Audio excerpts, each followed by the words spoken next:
Ladies and gentlemen, here is Zana Nurdogan. You are welcome to my channel, and I would like to read you from Grimm Brothers, Tom Thumb. I hope you will like it very much. So, once upon a time, a husband and wife lived in faraway country. They were poor but happy. They didn't want too many things. One thing made them unhappy. They had no children. All they wanted was a child. They dreamed about having a baby. They comforted each other. However, they always had hope. One day they were sitting alone. The woman sighed and said, "If only we had a child, I don't want anything else." The husband sighed too. He said, "Our baby would be so precious. We would love him so much." Just then something strange happened. A ray of light came into the room. Then the light turned in a fairy. The fairy looked at the husband and wife and said, "Don't be afraid of me. I won't hurt you." The husband and wife were very surprised. They couldn't say a word. The fairy went on talking. "I have come to fulfill your wish." "What is your wish?" The wife sighed again and said, "Our only wish is to have a child." The husband said, "We really want to have a child, but unfortunately we don't. I would be happy even if he were as small as a thumb," said the mother. The fairy smiled and pointed her wand at them. The husband and wife felt very happy. The fairy said, "Your wish will become real. You will have a child as small as a thumb." Then she turned into a ray of light and disappeared.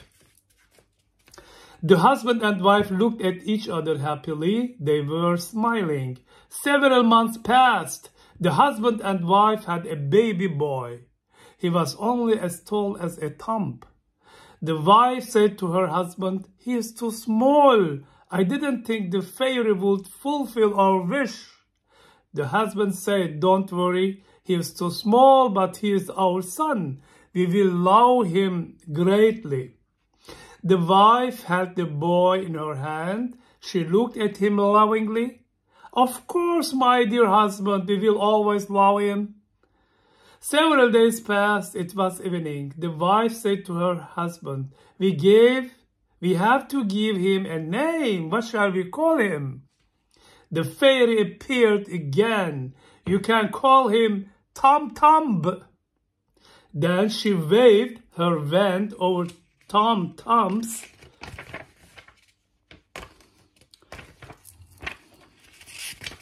head. Now Tom Thumb was wearing different clothes. He had a cap made of orange skin and shoes of snake skin. The fairy explained, "Your son will always be the same size. He can wear these clothes for many years."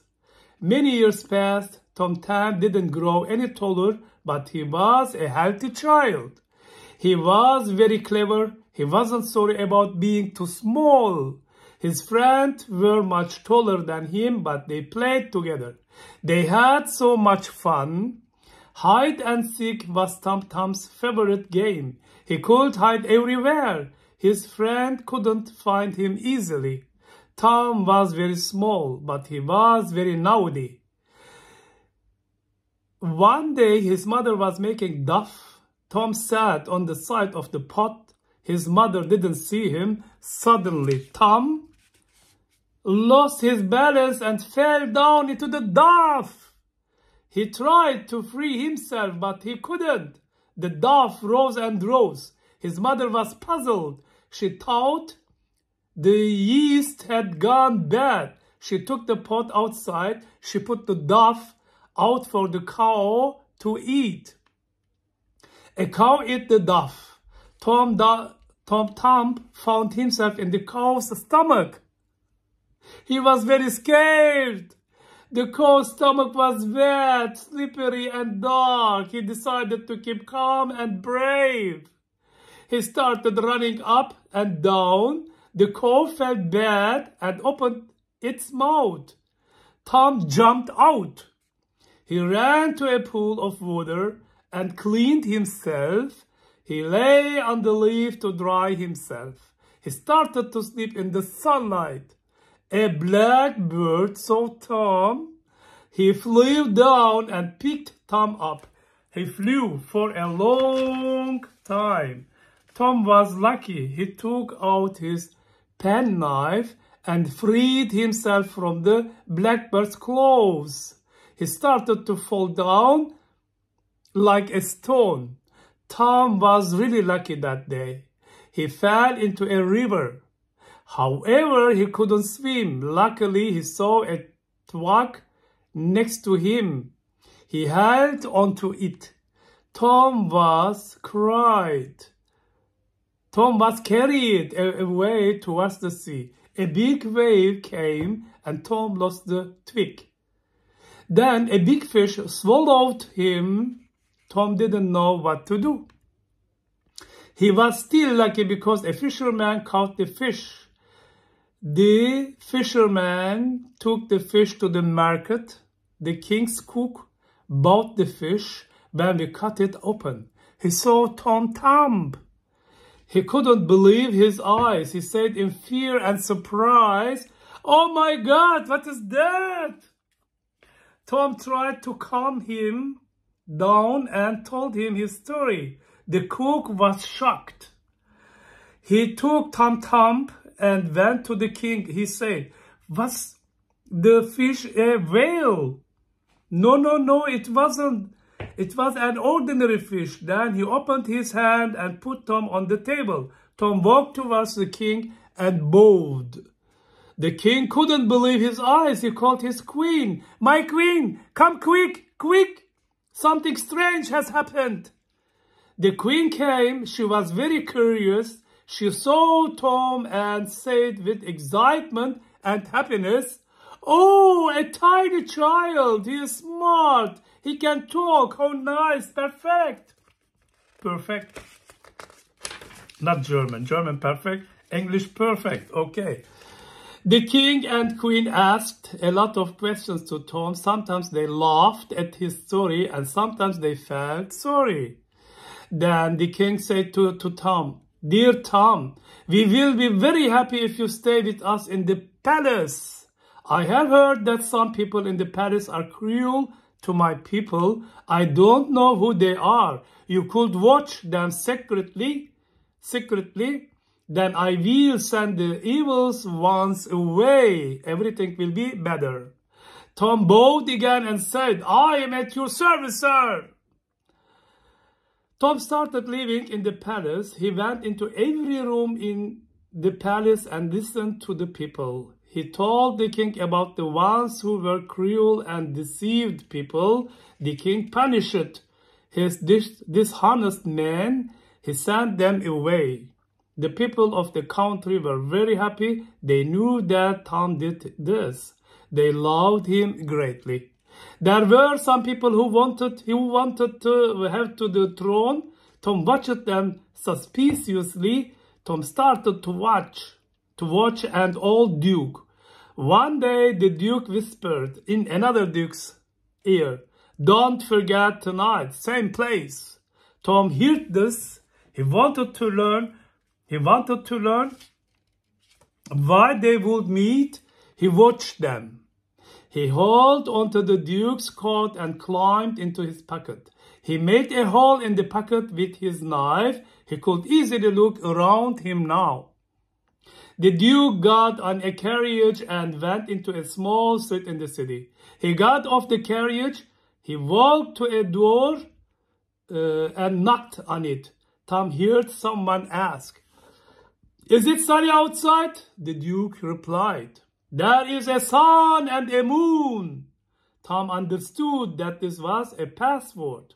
The door opened and they went in. There were a lot of people in the room. Tom had seen some of them at the palace. Everyone stood up when they saw the Duke. The Duke was their leader.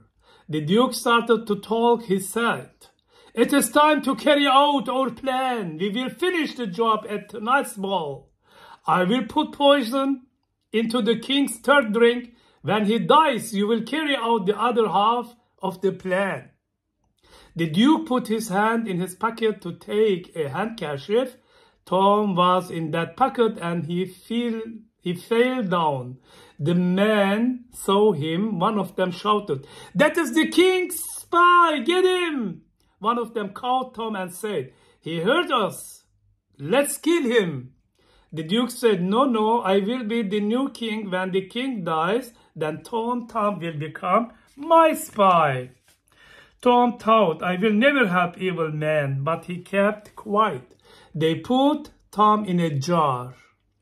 They put some bread and cheese in the jar. The Duke said, "When everything is over tomorrow, you can bring him to me."